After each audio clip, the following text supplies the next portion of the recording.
is a wonderful forum. For years, we have been looking for something outside team leads at least to make the case that, apprenticeships and employability change lives in ways that no subsidy ever can.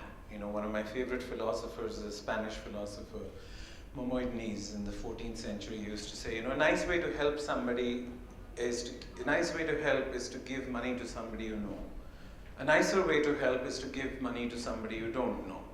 But a nicer way to help is to give money to somebody you don't know when that person doesn't know who gave the money. But the nicest way to help somebody is to give them a job. And fundamentally, I think that if you think about apprenticeships as a concept, learning by doing, learning while learning, it's really a fascinating sort of evolution of apprenticeships that has happened. Most people don't remember that the 20th point in Indira Gandhi's 20-point program in 1975 was Apprenticeship Act reform.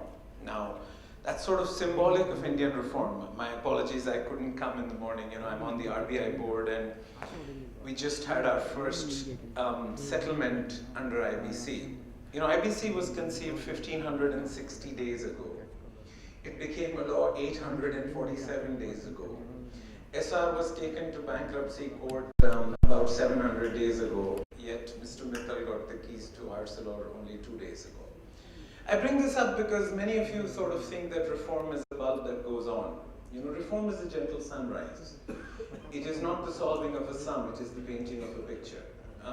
There's nothing wrong with that. In a democracy, there are fixed costs of a democracy. India is not China. We don't reform the way China does.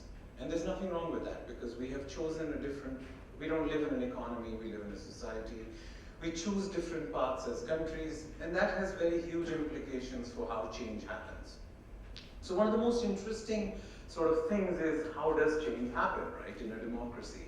Is it because a leader shows up and there's conviction? Is it because it's down up when sort of people get frustrated and the ideas come together? It's obviously a combination of both, right? There's a continuous debate in history on whether history is literature or social science, right? People who believe history is literature say people make all the difference, and people who say it's social science say that people don't matter, it's all circumstances, and circumstances sort of force people to change.